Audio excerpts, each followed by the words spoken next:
First came out of slavery, blacks were relatively successful because they understood the importance of one thing, and that was to learn how to own and to control, get resources, because that was the whole purpose of slavery.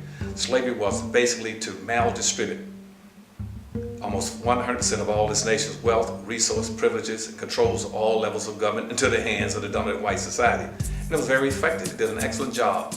And when slavery came into existence in the 1500s, it had a very specific purpose.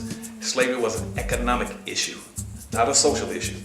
And so black folk learned that even as slaves, they might not have been well educated, but they weren't stupid. They figured out that he who owns and controls has the power.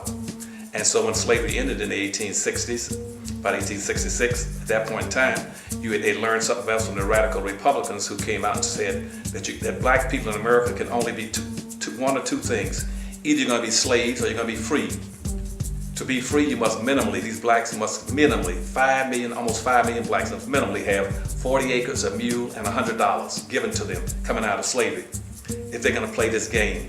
Because at that time in slavery, black folk were the primary generators of wealth on the earth. This country had invested over $8 billion just into slavery. That was more money than all the businesses and all levels of government put together. And black folk as slaves, they knew the importance of wealth and owning and controlling. And they wanted that 40 acres and a mule and $100.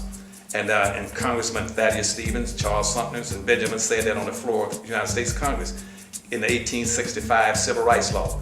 Give black folk 40 acres, a mule, and $100. And Andrew Johnson came when he became the president after Lincoln's assassination. He killed the bill. They came back again in 1866 again and said black folk have to have resources to be able to compete.